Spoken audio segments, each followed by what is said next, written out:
It's now time for our main event with your host, Chris Tetrold Blaine. Welcome to Once Upon a Turnbuckle. Welcome back to another very special episode of Once Upon a Turnbuckle. And I get to welcome today not only one of the biggest names in the Reach Wrestling locker room, but I think if you were to look at the British wrestling scene over the last 10 to 15 years, this guy's name does crop up a lot. I'm thrilled to welcome the one and only English Lion, Eddie Ryan. How you doing, mate? I'm very well, Chris. How are you doing? Yeah, good. Thank you, mate. Good. Thank you. I'm so glad to have you on. When I started compiling a list of, I started turning this into a certain direction earlier this year and wanted to bring a lot more of the British guys on. You were on my list back then. So I'm glad we've finally been able to make this happen. Oh yeah, perfect. We did try once before, didn't we? But the world was upside down. Life gets in the way, doesn't it? That's the thing. It does, yeah. There we go. 100%. But one of the reasons why I really wanted to get you on is because out of all the British indie guys, I suppose, you've got quite the storied career. Whether you say so yourself, I think it's very impressive, some of the stuff that you've done. So I do want to sort of talk around that. And also then your involvement with Reach Wrestling, which is, another reason why I wanted to bring you on here to sort of talk about that. But if we, in true tradition for this podcast, if we go right back to the beginning first, because I'm very, very interested in, particularly guys in the industry, how, where, why you discovered wrestling as a fan before you even thought about getting into the ring. Can you remember when that was, when you first discovered what it was for yourself? Yes, I can actually. It was, I remember getting the WrestleMania 4 cassette tape, which is a double tape. Yeah. And that was a Christmas present for me. And I just remember the Christmas day, we'd sat down and we were watching it, and I was just captivated by everything. Macho Man, just the big elbow drops and everything, all the color and all the spectacle and the flamboyance and stuff. That's the very first thing I remember, which is why WrestleMania 4 always has like a special place for me. A lot of people say it's a bit rubbish, but for some reason it's just always been special. I think even the look of the videotape was different. It's the only double tape I think they had back then. It was a monstrosity if you had it on your shelf. But no, it's a brilliant time.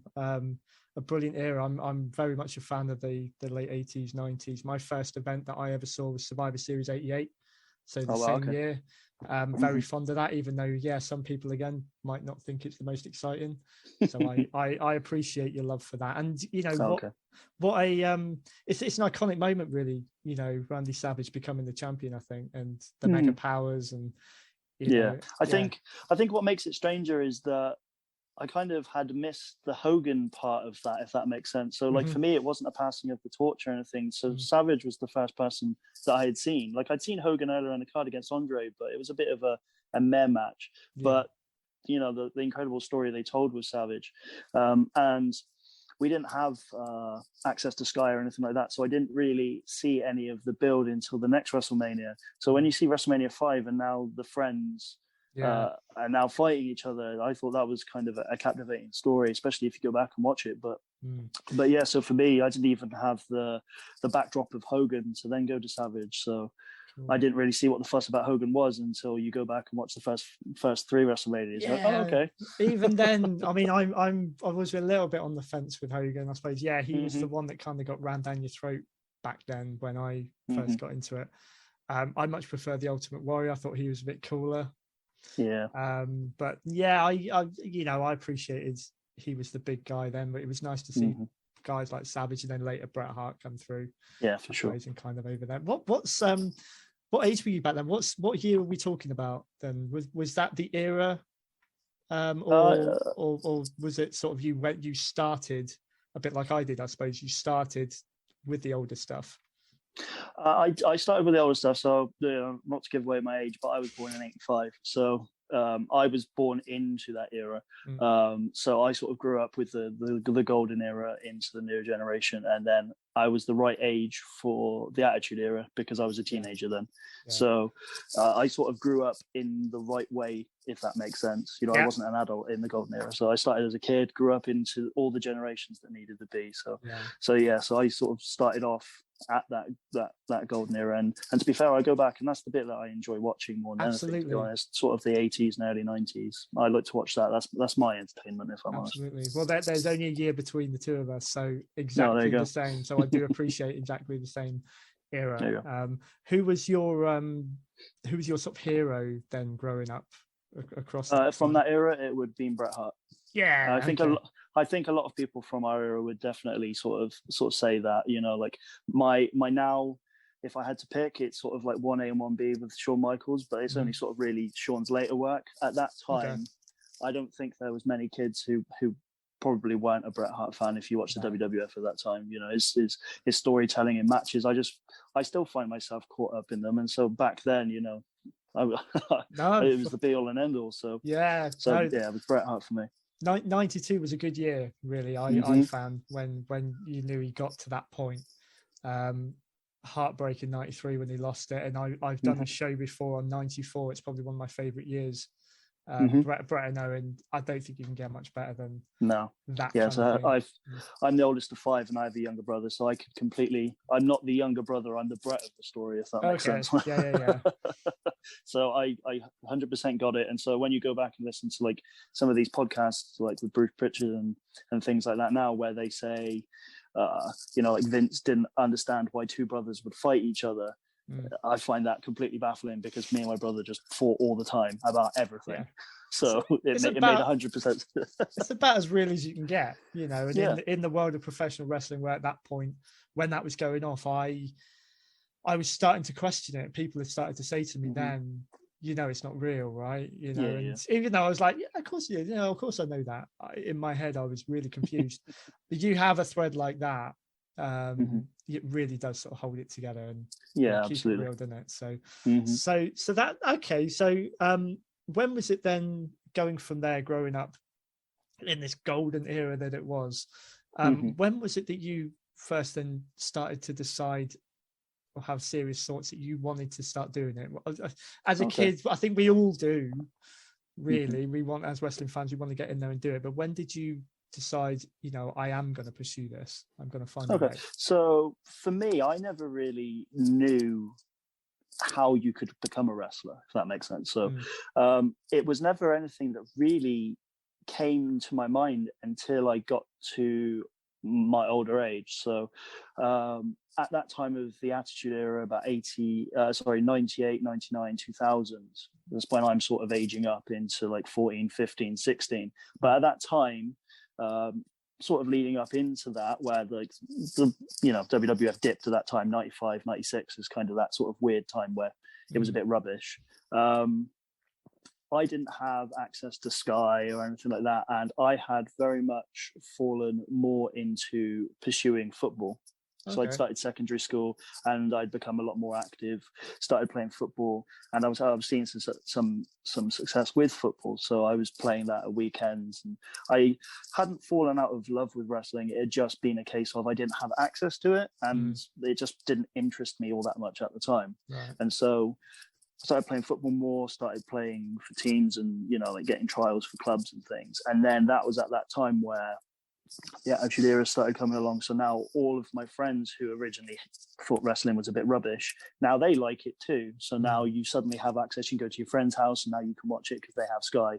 And so I started to see it a lot more. So I played football, watched wrestling sort of on the side, and then sort of got to that sort of age 16 to sort of 18 where I needed to sort of make my next decisions in life. And I decided I was going to go to uni.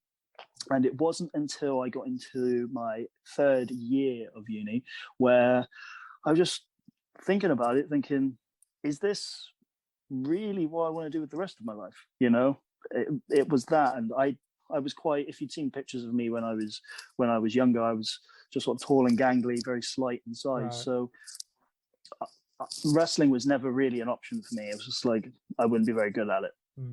But I just had got to that point of uni where I was just like, if I'm going to do something, it needs to kind of be now, if that makes sense. I'm not going to get any younger. You meet people who sort of start wrestling when they're in their 30s, and it's just such a short shelf life that I just sort of thought, right, okay, what am I going to do? And it was only by perchance that my mum said, well, you always wanted to be a wrestler when you were a kid.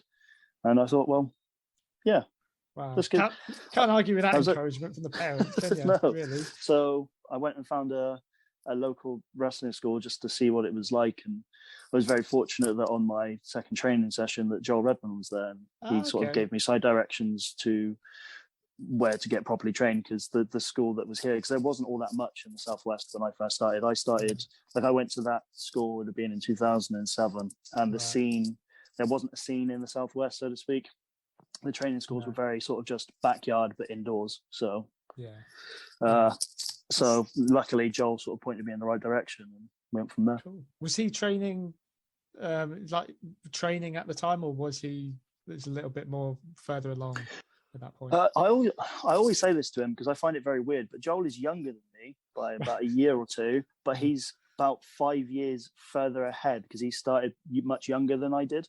I didn't start wrestling training until I was 21, and even then I didn't class that as wrestling training because where I was training was so poor. So I class myself as being trained from the age of, well, I first moved to Swindon in October 2008, so I was just about to turn 23, and I had to like unlearn some of the stuff that I had learned to then learn it properly. Joel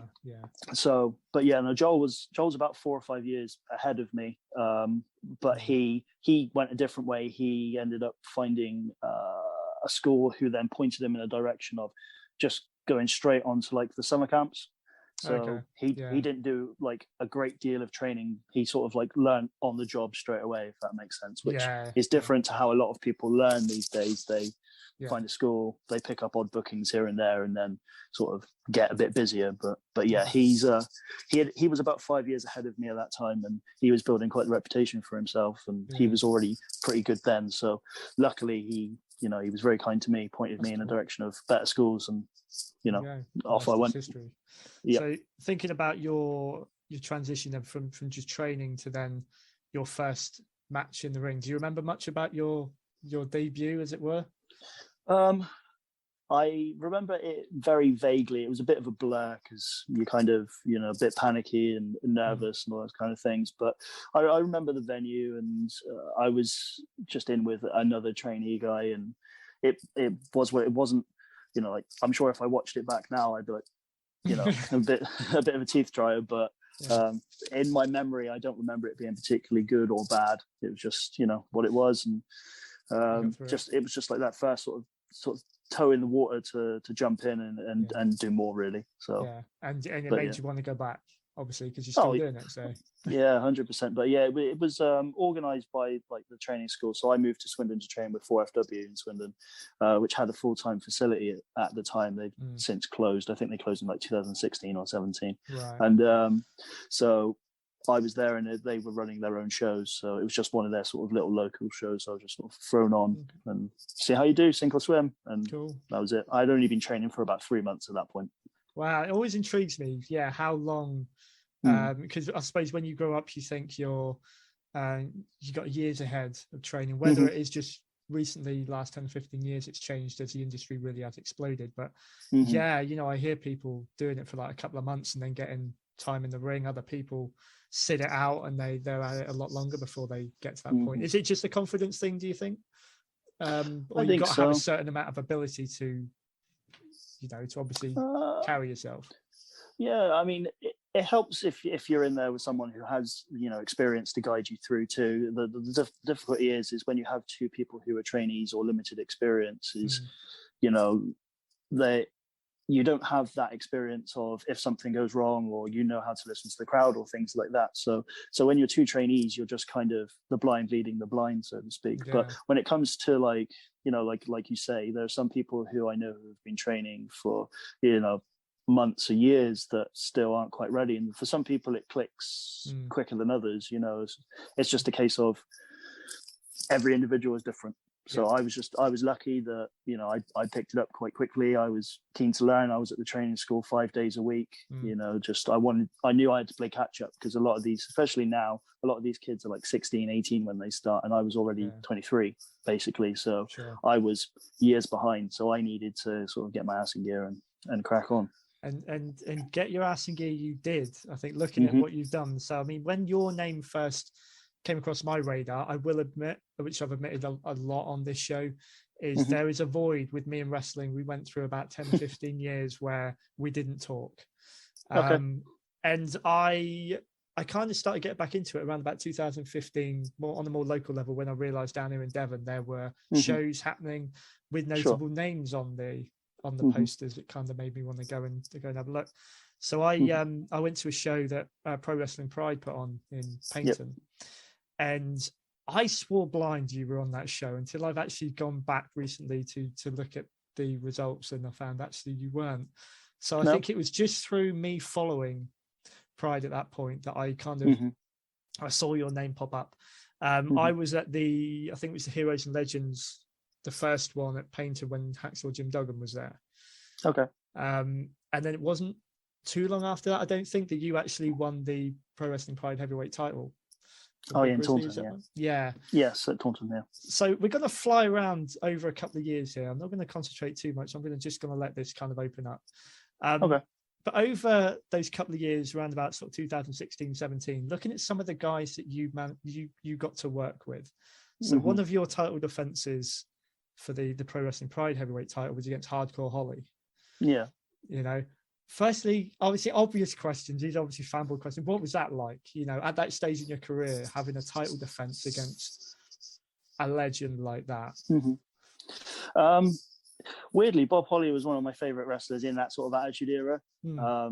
I've never been a big fan of people who rely on a lot of talking to get over. I'm very much more substance. I like to watch people wrestle and have good matches. The talking part was always something where, if you turn on Monday Night Raw and it always starts with that talking segment, I'll go and make myself a cup of tea, because I'm not a huge fan of the stories. The stories help 100%. And, as long as the talking is interesting, then it's fine. But I just kind of want to watch matches.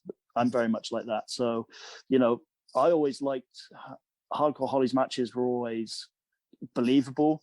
They were intense, and you believed everything he did was real, and he had a great drop kick, and everything about him was just really good. He looked great and everything. He was just one of those guys where you kind of think that if he was born in any other era, maybe, although he did cross many eras, to be fair to him, he did come through, like how much more success would he have had? And, obviously he wasn't a particularly good promo or anything like that. No. But in terms of everything else, he was almost a complete package. Yeah. But I always thought that, he was very, very good. So when I got the opportunity to work with him, immediately the first thought is you remember back to like things like Tough Enough and stuff, where he's half beating up trainees and things like that, and his reputation precedes him. And then I met him, and he was probably one of the loveliest guys I've ever met in wrestling, really. And so I get to meet him, and he was complimentary and nice, and we talked. And then I think it might have been at the interval. So I think it was definitely before our match, but I can't remember where our match was. It was either our match was due to be before the interval or after the interval. And he was insistent that he wanted to sell his own merchandise so that he could, he trusted himself. He didn't trust other people. And the promoter was like, no, it's fine. We'll sort it for you. And somehow, somewhere, someone lost his money that he had made. And I've never seen anyone go from a placid, lovely, happy man to the angriest person I've ever seen.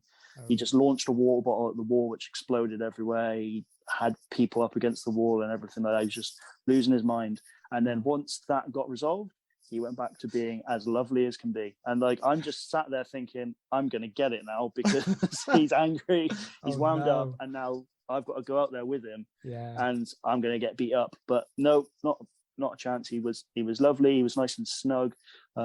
He didn't beat me up. Nothing particularly hurt. He was just true pro. Took me through the match. And and couldn't have been any nicer. And afterwards, with some kind words, and very occasionally we still keep in contact. I don't have Twitter, which is the main thing that he uses to communicate. So we exchange emails here and there. But that's cool. But yeah, he couldn't have been any lovelier. It's a great match as well. I've seen it. I think it's still up on YouTube.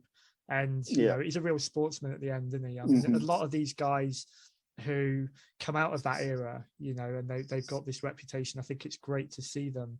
The fact that you can see them locally, but see them as them as well, after the match and whatever. And I really do. I loved his when he first went into WWF as Sparky Plug. I quite liked that, a real underdog sort of thing. And I think he was so underrated until the hardcore division came along, and then all of a sudden he found his niche. I think. Yeah.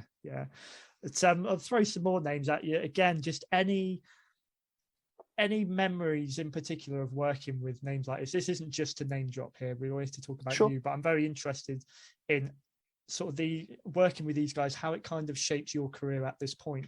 You've got wins against people like Tommy Dreamer, Paul London. I think you also, jumping ahead, I want to talk about 5-star wrestling in a bit more detail anyway, but I think PJ Black, if I'm not too mistaken, was on there. So you within these couple of years, you really did get to hone your craft, as it were, with guys who had been there. Who would you say, as well as any sort of general memories you've got of working with these guys, who would you say you learnt most from being around or in the ring with? It would, like if we're talking about, like those people who have a pedigree, we say WWE or things like that. The two main ones that spring to mind are, I had a match with Chris Masters for Southeast Pro Wrestling. And that one I learned a lot because we really didn't plan a great deal at all. So the thing I liked about Chris is he was a lovely guy. He's obviously got a quite imposing figure.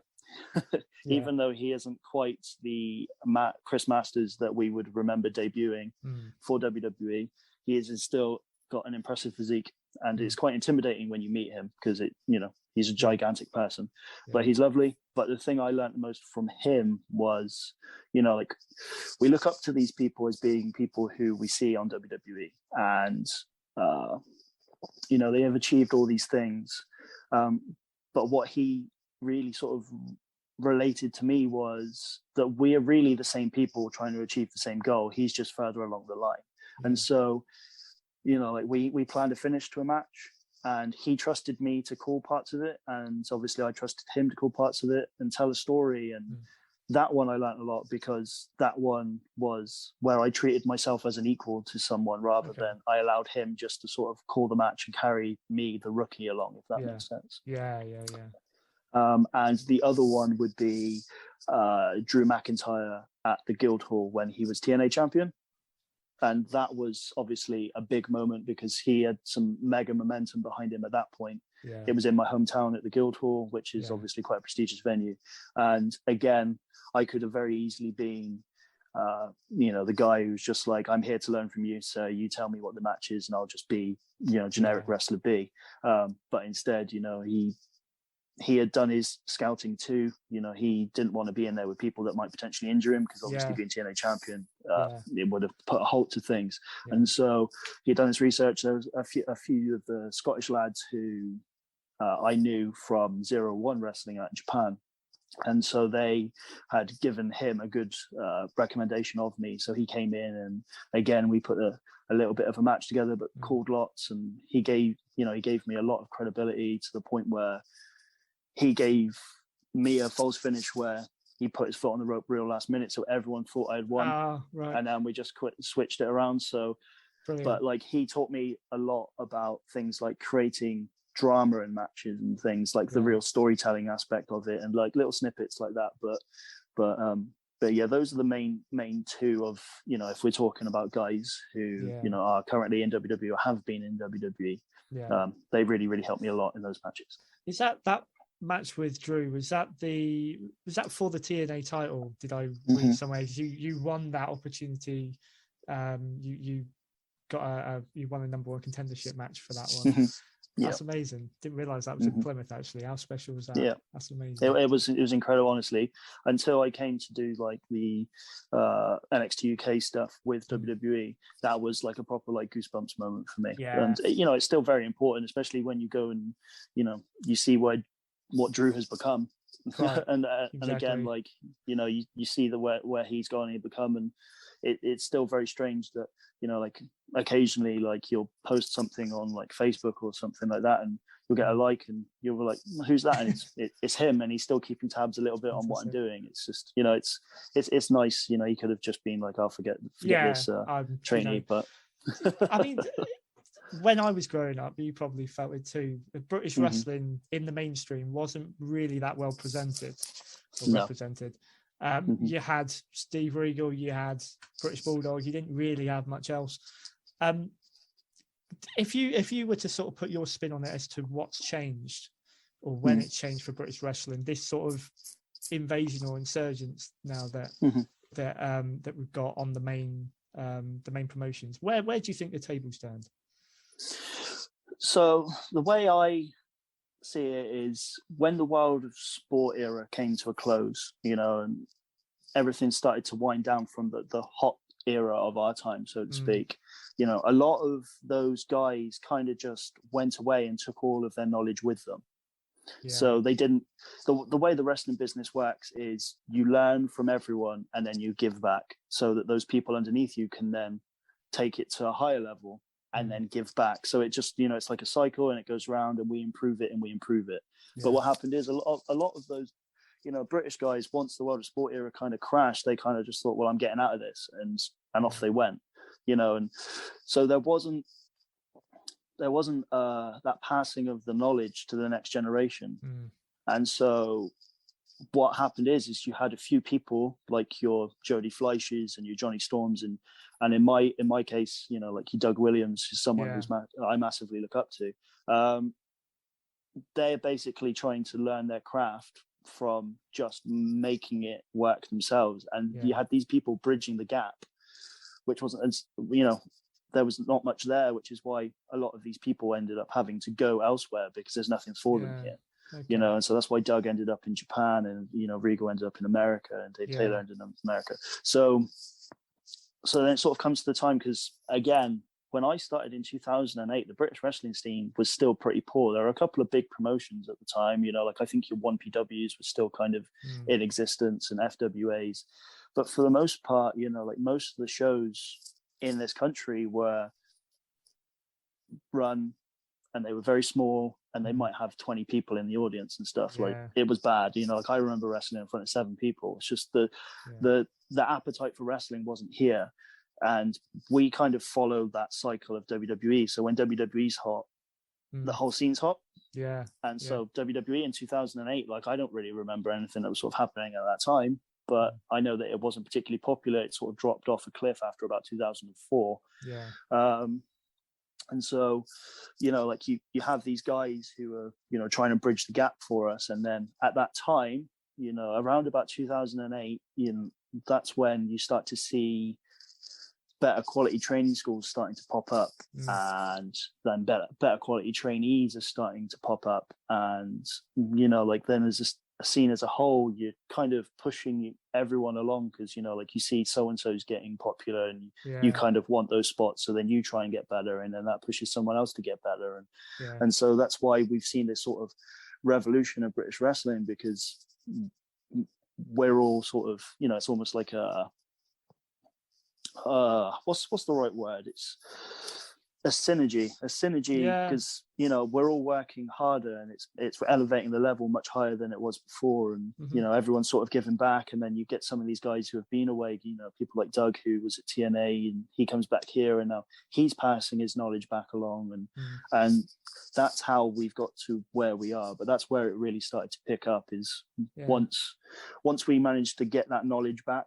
And once we started to sort of, build the foundations, and all these schools are, building the talent up and producing better quality trainees, because there's better quality training. That's where it really started to explode, and that's when the other companies started to realize, well, hang on a minute, there's like a whole scene here which is hotter than anywhere else, and that's why suddenly World of Sport and NXT UK start to build up, because you can't take all those British guys to America, so you need to kind of have a place for them themselves. So absolutely, and I think it's great that we've got a platform to showcase our own, rather than relying on, like you say, going over the Atlantic. And back then you had like two choices. You wound up as WWF or WCW. Hopefully there is the competition out there now, a little bit more than there was, but for a lot of guys, I think it's great to stay here, and it's just as much opportunity here now. So 100%. So you're helping, just jump into the present just for a moment. You're doing your bit now, as well as still performing, entertaining us all with your incredible ring skills, but you're passing your knowledge on. I believe you're one of the trainers in the Reach Academy. Yeah. So just talk quickly about how and when your involvement with Reach first started, and sort of where you see it going. What is your main goal within it? We'll talk about a big match you've got coming up yourself, but sort of your role as the superstar in the ring, and also the trainer, of the guys coming through. Where can you see it? So my first involvement, weirdly, started with I lived with Grayson Reeves in Swindon for a little while. Oh, okay. Because he trained at WAW in Norwich. So I met Grayson way back along when PWA was the Plymouth company, and he was a trainee there.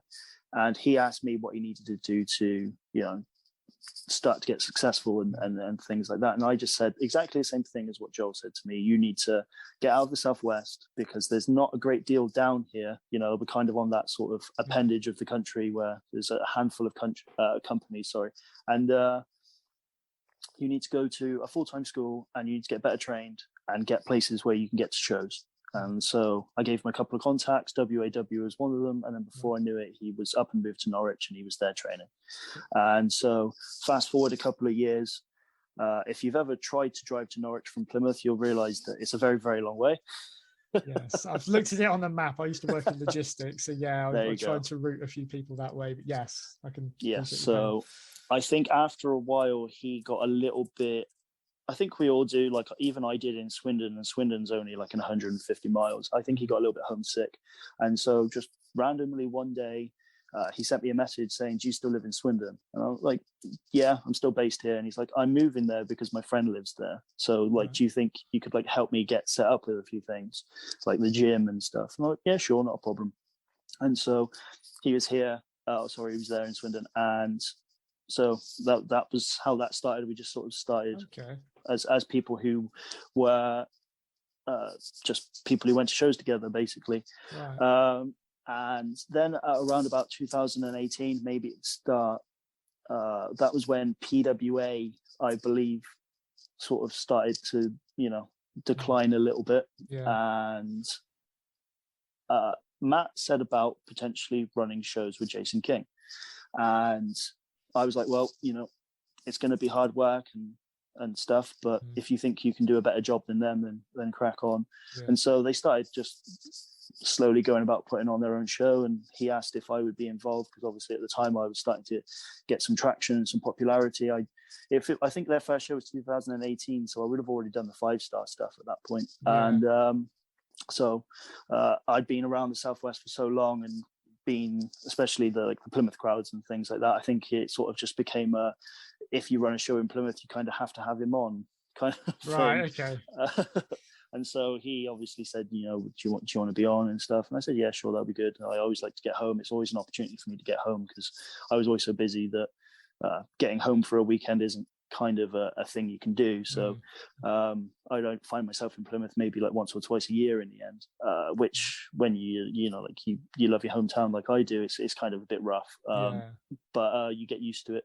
And so that's how I ended up starting with Reach. So it was just really it. And they put on their show, and after a period of time, they start building a good following, and the stories are all good. And then fast forward, we get to March or April 2020, when COVID suddenly raised its ugly head, and everything shuts down.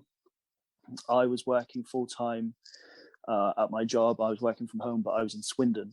And eventually it sort of dawned on me that if I can work at home in Swindon, I can work from home in Plymouth. It doesn't really matter where I am. I'm still working from home. Yeah. So I got the all clear from my employers and moved back to Plymouth. I think it was about September or October last year.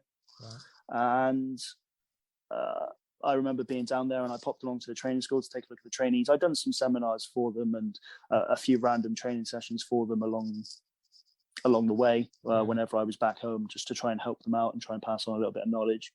And I was back home at that time, and I just remember dropping into a training session and everyone having really good fundamentals, and everyone was being trained the right way, that Matt and Jason would have learned from WAW and other places. And I just remember just being there, and I've always kind of enjoyed teaching. I take an enjoyment out of you when you teach something to someone and you can see that it sort of clicks in their head when they do it, and almost like that pride sort of beams across them. Yeah. And I just thought I wanted to open a training school. It's especially being based down here now. It's not that I'm trying to slow down as a wrestler. I'm not old by any stretch, and the country is kind of a bit still iffy as to what we're really sort of doing with shows. Yeah. But I knew that passing on my knowledge was definitely something that I wanted to do. But opening a school myself, one, I don't really have the time to do that. I've got a lot going on. I have a job and trying to renovate a house and everything. It's trying to get to the gym and then run a training school like 5 days a week is not something that I have the time to do, and then try and do shows at the same time. And then secondly, it would be a conflict of interest. I think, I when I sat down with the initial talks with Matt and Jason, I said, I don't really want to open a school because it kind of burns our bridges, because, like at the end of the day, I'll be splitting students and things because, they have to commit to one school, because you can't really sort of split between two with the way that I would want to run it. Sure. And I didn't really want to sort of upset that apple cart, so to speak. So I said that I would enjoy training and I would like to be a trainer for them if that was something that they would be interested in doing. And they went away and had a talk, and we came to an agreement, and so I take a couple of sessions during the week. Like one of the things was take a kids class. I think it's good to sort of get the kids interested in wrestling from an early age, because if you can get them hooked at an early age, they're easier to mold as performers as they get older, because they've obviously been doing it a lot longer. Whereas if you start at like 16 or 18, you've already got a couple of years gone. So take a kids class, which was good, and then I take an advanced class and cover a couple of sessions. But really it's just Matt and Jason are very good trainers, but I'm trying to offer that knowledge that I've picked up from traveling the world and working with those people that you said earlier, and being in the sort of the WWE system and things like that. Just the little bits that maybe they don't know themselves, or like maybe they do and haven't ingrained so much, and just those bits that I picked up that I can offer these people that they don't already have access to, and just give them almost like that cherry on top of the cake, so to speak, in terms of their learning. That's amazing. When you touch on the experience that you've had as well, adding that dimension. I chatted to Jordan Sparks a couple of weeks ago, and he was sort of describing his experience within the academy with you three. And I just had this picture in my head. It's just like a conveyor belt. You're picking up something different from everyone. And how many wrestling schools out there have got that level of knowledge and experience coming at them from sort of multiple angles. 100%. And the way that it kind of works is, as you say, is a bit of a conveyor belt. When people come into the school, they meet Jason. He takes them through the fundamentals and sort of just basically teaches them what they need to know, their bumps, their a little bit of footwork and hitting the ropes, and all those those building blocks that they need ready, so that when we chuck them in the deep end a little bit with Matt and myself, they're ready to sort of either sink or swim, so to speak. But so far, everyone that I seem to have come across at the school just, is swimming. It's just the difficulty is that there's not all that many shows in the Southwest, so they're all sort of competing with each other to try and get somewhere. So I feel for them. I do, but they're all working hard. That's all that they can do. So, hopefully now that we're coming out of COVID now, that there'll be more opportunities. As like CPW has started back up, and that gives them an opportunity to get out in front of crowds, because that's the real place where you learn. You can spend all of your career at a training school, and a training school helps with like just getting reps in and perfecting little bits. But at the end of the day, the job is learned in front of a live crowd, and hopefully they can start to sort of make headway with that now that we're coming out of the tunnel, so to speak. Yeah. And that brings nicely then, I think, to one of the events that you've got coming up, one of the big matches you've got coming up. So you are currently the number one contender to the Reach Heavyweight title, which you will compete for in Plymouth. Yep. It's Plymouth again. So Plymouth it's always Plymouth. it's almost like, obviously, as well as being your hometown, it's your spiritual home, because how many big moments have you had? Just to rattle off a couple again, just to go back to 5-star, I won't be able to go into it into much depth, but when you went into 5-star, you went straight into a rivalry with Jake Hager. Jake Hager, Jake Hager, Jack Swagger. I used to get it wrong too, don't worry. So you went straight into a feud with him, and it blew off with a title match in Plymouth, obviously. And you competed at an NXT UK show in Plymouth. And I've also seen an interview with you where, was it the pavilions that you sat your exams as well for uni? This place, that's the only time I've ever been in the pavilions other than for NXT. That's amazing. So I mean, those two experiences, NXT and then 5-star with Jake Hager, pressure much on that? Massive. Or is it just what is it like? Is it adrenaline taking over, or you I've always been someone that works better under pressure. I don't like to float along. I like like up the ante a little bit and rise to the occasion, so to speak. And so just to quickly explain, the 5-star show at Plymouth came about because I kind of accidentally pushed for it. So so the promoter he's from Newcastle, so all those shows that you would have seen at the very start of the run were up north, because that's what he knew. So you had Sheffield, Liverpool, Newcastle, and then obviously week 5 was Belfast. But week 4 originally they had no show booked in that day. They had something provisionally booked in and it never came out. And so like week 1, I'm not really overly sure why he initially pushed me as such a big babyface, because I'd been working around the country, just sort of gaining a little bit of steam and notoriety and stuff. So, but he booked, like, the reason he booked me, I remember we were speaking on the phone, and he said I had a great look, I was in good shape, and he loved the lion mask and stuff. And we sort of skirted around the issue, and it got to a point where I was like, have you ever actually seen me wrestle? And he went, no, I just like the look. So I could have been absolutely terrible. But yeah, and so he just really likes the visual of the patriotic Brit against the patriotic American, and so that's why that all sort of came about. But yeah, with the 5-star thing, we had nothing booked in, and I used to liaise with him. I like to learn the business, like the whole scope of the business. So whenever I work for like a company, I like to like if I've ever worked for Ravenhill, I like to watch how he runs his business and exactly how he runs his shows and things like that. I don't just want to be a come in and do my bit and then go away a bit kind of thing. If you have me on your shows, I kind of want to be all in on it, if that makes sense.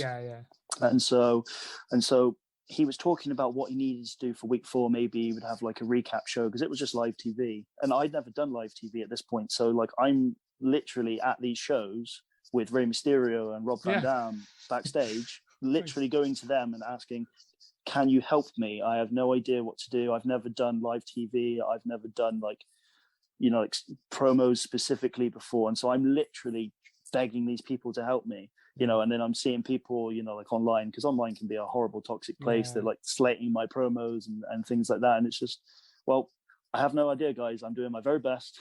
I'm trying to do whatever I can. But yeah, and so I was just remember talking to the promoter, and he was just like, is there any decent venues down the south that maybe we can contact to try and book in week 4? And so selfish me was just like, like Plymouth always draws a really good crowd if you go down there.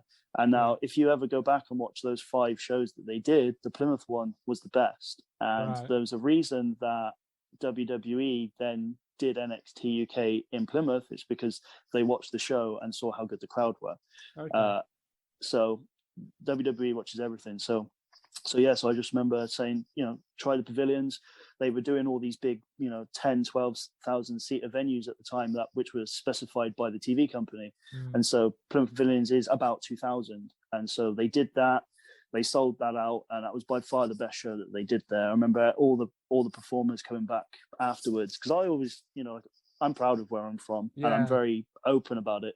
And I said to them, Plymouth is always a very, very good crowd. They're nice and lively. You'll really enjoy it. And they all came back, and they were just buzzing from it. Yeah. And so that's how that came about. And then that's cool. That was awesome. And then literally when 5-Star folded, that's when WWE contacted me, because they'd watched the 5-Star stuff and they'd seen me on the Plymouth show, and that's why they were keen to use me again when it came back round. And there we go. So it's a big chain. It all links together. This is something I wasn't aware of until I know you reposted it on social media recently. I think as a memory, as you NXT UK. Now, was this the show where Triple H and HBK were there? Am I thinking the right one? Yeah. Okay. So this sticks in my mind because I saw that being advertised. I wanted to be there. There was probably no decent reason why I wasn't there, and it was probably the biggest night I could have actually witnessed, because I was an absolute HBK nut when I was growing up, and he was in. So was I. Sorry, just to give you a little bit more context on that. So I kept it a secret that I was going to be there. They said, don't tell anyone. We don't want to make it a big deal or anything like that. And to them, like, me being there wasn't a big deal at all. I was just I was in there for a dark match just to see how I did, and if they liked anything, then maybe I might get a TV match. And so I'm there, and I'm just in awe of the whole experience. You're there with all these people, and you have to, you go to the production office and you meet Triple H, and he's a big old dude. And then there was another time where they asked me to get my music because they needed to find some of their own stock music. And so I run to my bag because I'm eager, and I turn a corner and I almost steamroll Shawn Michaels. And Why not? Like all these amazing memories. And I just, basically they're like, you got 4 minutes, you've got a dark match against Saxon Huxley. Let's see what you can do. Basically, they'd already seen me on the 5-Star thing, but they just wanted to see what I did and see if I choked in a WWE ring. And so I just remember being backstage, and this is one of my favorite memories of my career now. And I'm just hoping that some of the fans will remember who I am from the local PWA shows, and maybe some might remember me from the 5-Star stuff. And they made a little mini Titantron for me, so I'm there waiting to go. You've got Shawn Michaels and Triple H just to the side of the entranceway with all their TV cameras, because they're directing, so they're shooting to different camera angles. And there's an usher who basically just tells you when to go. So I don't know what my music is. I don't know if there's a kick in or anything. So I'm just listening to this generic music, and then you can see the back of the screen, and it just pops up with my name.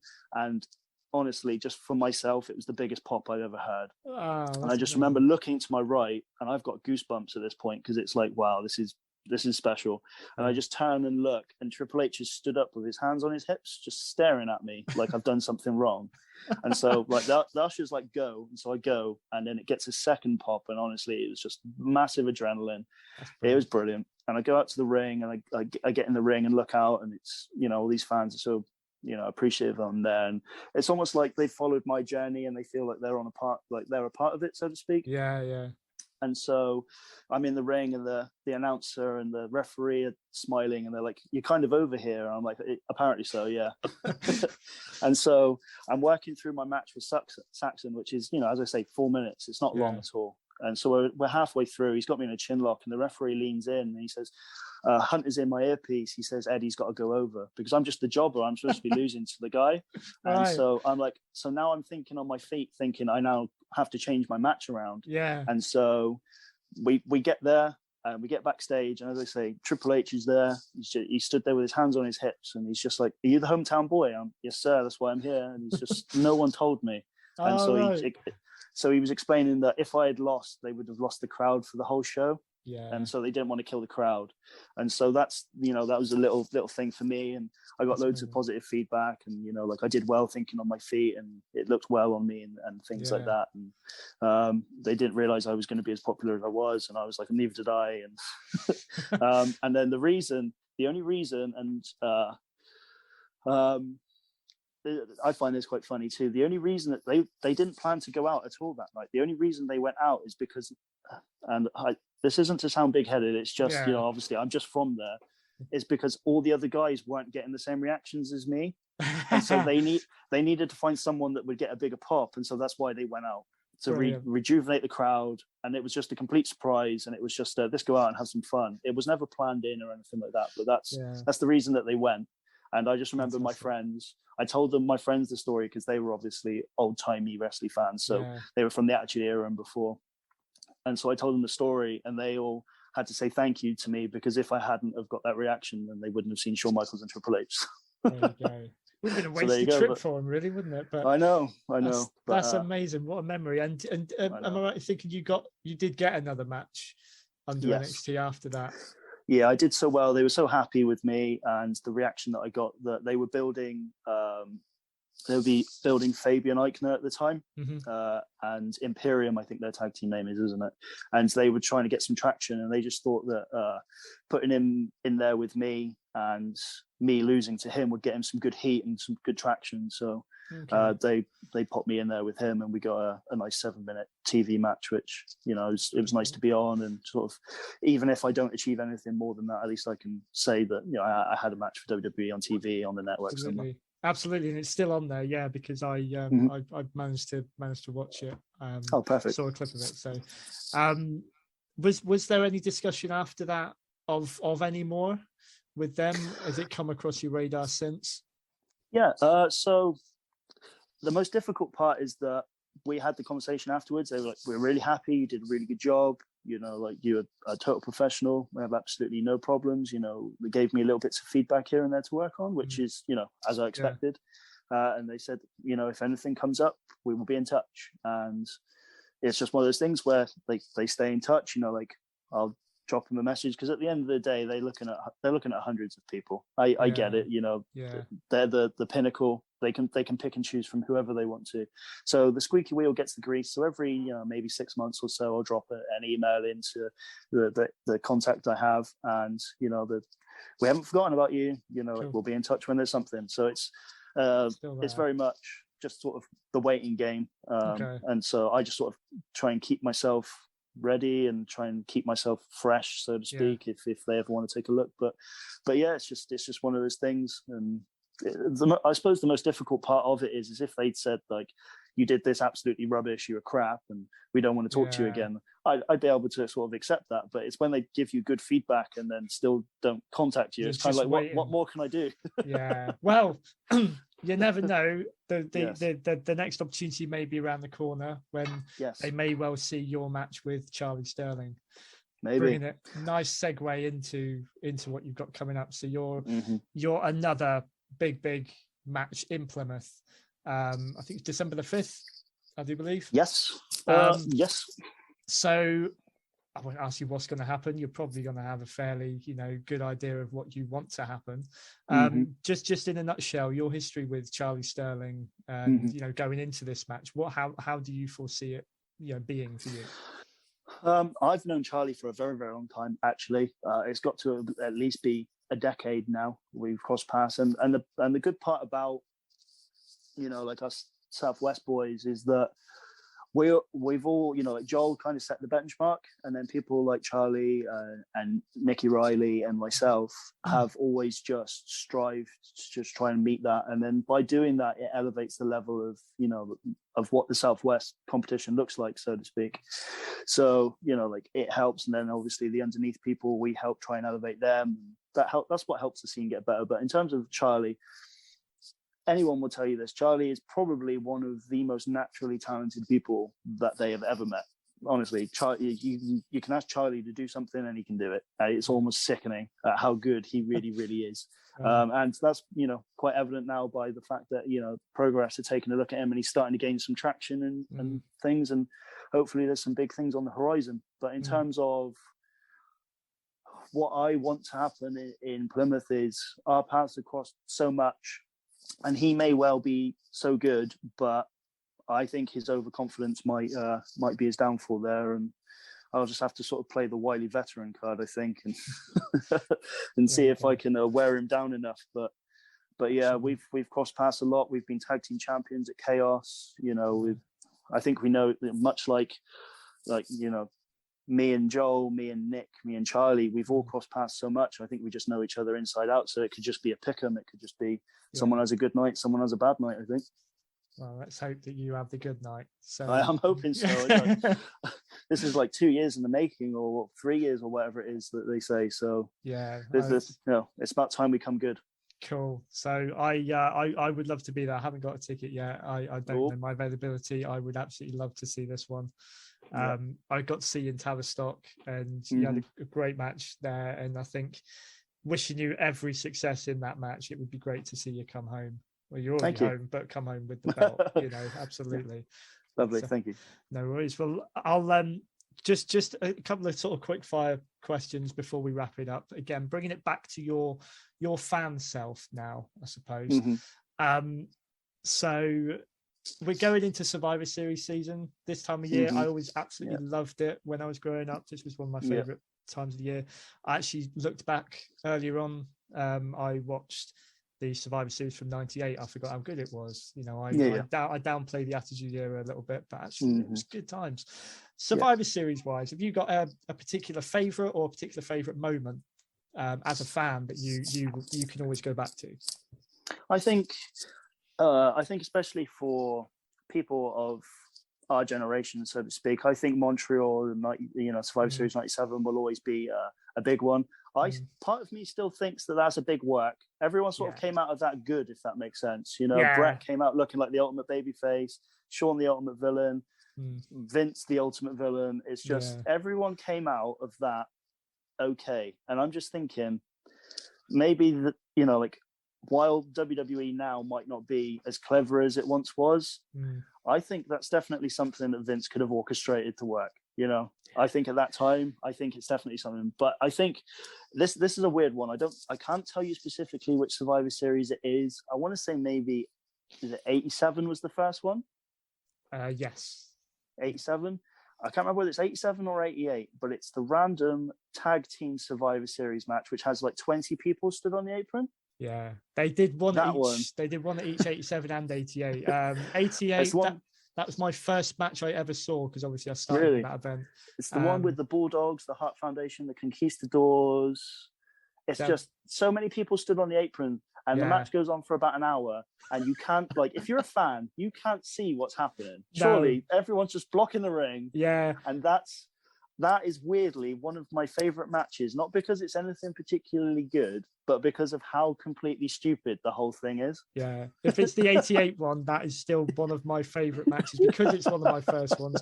But I think that's why they didn't do it again. I did hear one of them. I can't think. I spoke to Scott Casey earlier this year. He was at that event, but I don't think it was that he referenced. But somebody did reference the fact that they couldn't do anything against the ropes, because there's a guy there all the time, so it really limited what you could do. It was entertaining. Well, if you watch it from like a cassette tape sort of point of view, it's really good. But I just remember as I got older, and I just put myself in the shoes of someone who bought a ticket, and I'm just thinking, all four sides are covered. You can't see anything. No, you get to see the last 5 minutes. Yeah, probably the last 5 minutes you actually get an idea. But yeah, that's one of my sort of guilty pleasures. You know, that's cool. I enjoy that. I enjoy that match just for its complete stupidity. But I enjoy Survivor Series. If you were to ask me to pick, and it's one of those things, I think my favorite sort of gimmicky top 5 thing, because obviously you had King of the Ring, Survivor Series, Royal Rumble. Royal Rumble is my favorite. Everyone loves a good Rumble, I think. Yeah. But yeah, Survivor Series has got its good moments and things like that. Montreal will always stand out. But yeah, it's just randomly that weird tag team Survivor Series match. I like that. I can totally relate to that. As just finally, the question that it's become my favorite. So for anyone who's seen any of these recently, you know what's coming. Your wrestling Mount Rushmore. Who would be on it? It's a great one to throw on the spot. I do apologise. That's all right. Do at the end, but well, I can give you the top 2 straight away, and that's Bret Hart and Shawn Michaels. Sure.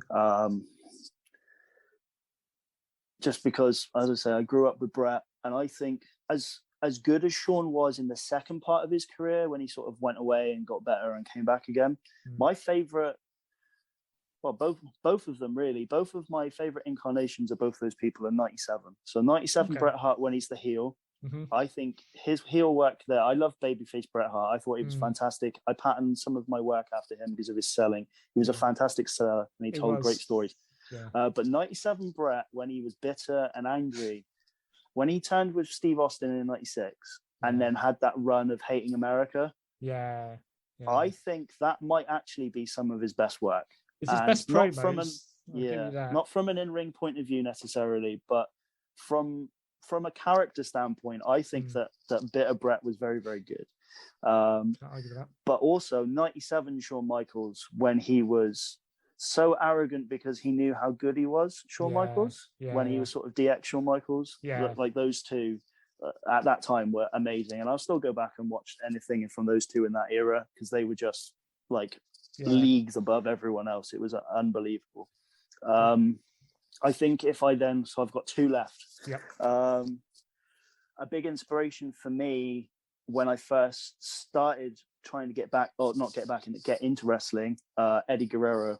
I have his name because of Eddie Guerrero. I thought he was incredible. It was a very sad day when we lost him. He was probably one of, at that time, like active wrestlers, he was by far my most favorite one. And again, he just had so much heart and passion, and you cared about him as a character, and his matches were brilliant, and just everything about him, he was just fantastic. And then my fourth one, and this I'm going to give to him because of how much he has inspired me on a British level, because it's very easy just to say, you know, like I'm just going to fill it up with WWE guys or WCW. Like I could have very easily picked, I don't know, there's probably 10 or 12 people I could have gone through the list. You know, like when I was a kid, I loved Surfer Sting. We didn't have paid TV at home, so Channel 4 WCW Worldwide, Sting was my guy. And so, but I could easily pick him. But I'm going to go for someone who has massively inspired me on the British level, and that's Doug Williams. Someone who has bridged the gap for our generation. You know, like he could have very easily just gone to Japan and forgot all about us, gone to TNA and just forgot all about us.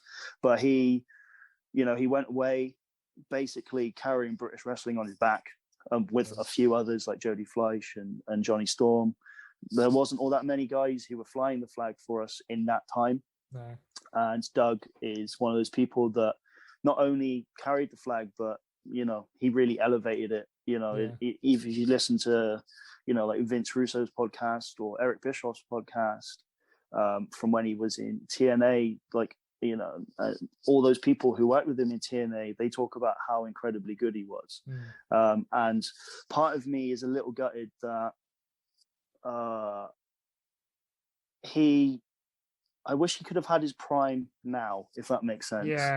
Because, you know, like he was in his prime back when, you know, British wrestling was in the doldrums a little bit. And I would love to see him in his prime against some of these people. And again, it goes back to one of those things where I said where, what was it I said earlier? Just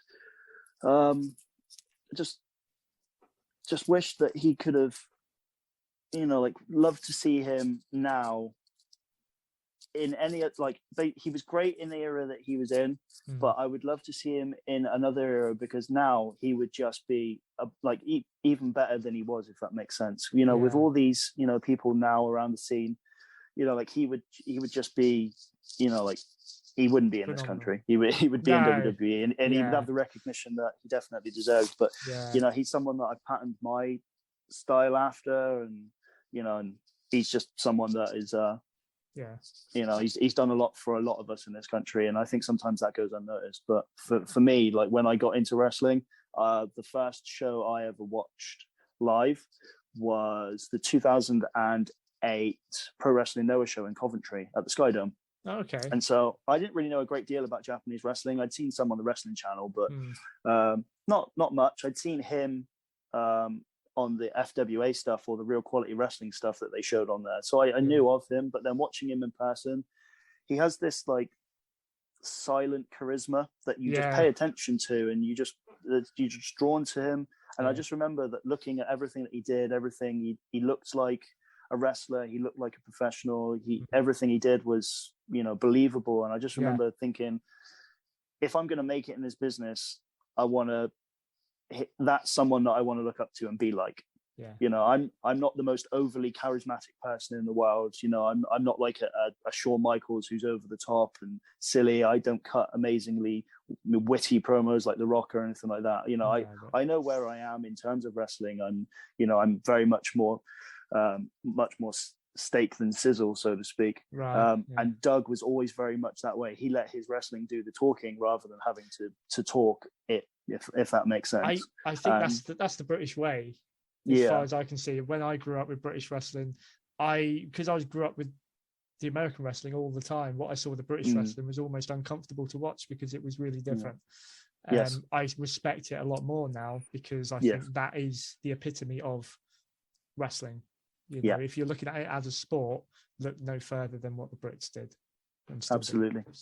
Absolutely. But so that's my Mount Rushmore. That's cool. Mount Rushmore today. That might change in a week or whatever, but it's Bret, it's Shawn, it's Eddie, and it's Doug. There you go. Love it. No, thank you very much. Thank you so much for your time, Eddie. This has been a blast. I'm so glad we got to do it. Good luck in Plymouth. Good luck with everything else that you've got coming up. Before I let you go, where can people find you? Either any appearances you've got coming up aside from Reach in Plymouth, and where can they find you on social media if they want to sort of not track you down, but follow you around? Social media, Facebook, you can find me as a profile under Eddie Ryan. Go and give that an ad. That's going to have all my appearances on there anyway. Instagram, which is English Lion 1, I believe. I haven't looked at my handle for a little while, but I believe it's English Lion 1. I don't have Twitter because it's a horrible, toxic place, and I don't ever want to see anything like that ever again. So that's the only places you can find me on social media. In terms of performances, I have my calendar, actually.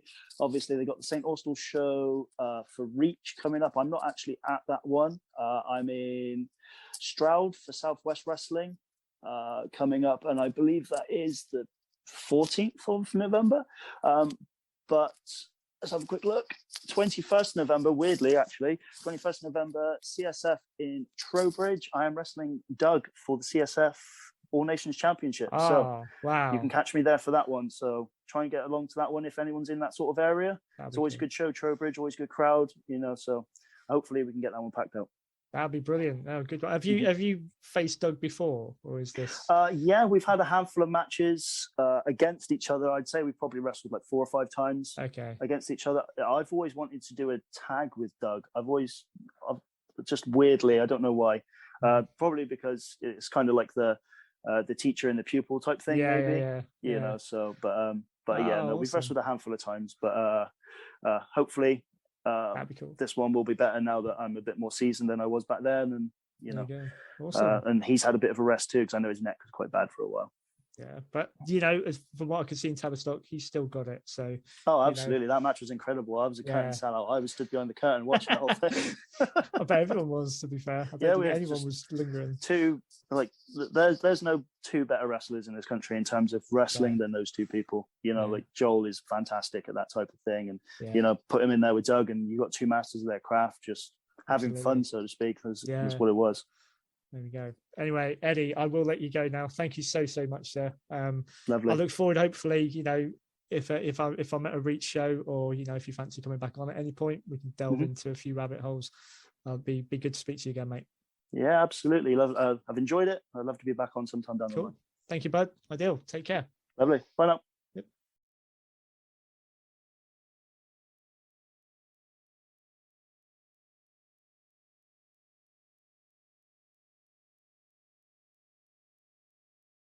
If you enjoyed this episode, please take a moment to like, share, and hit the subscribe button.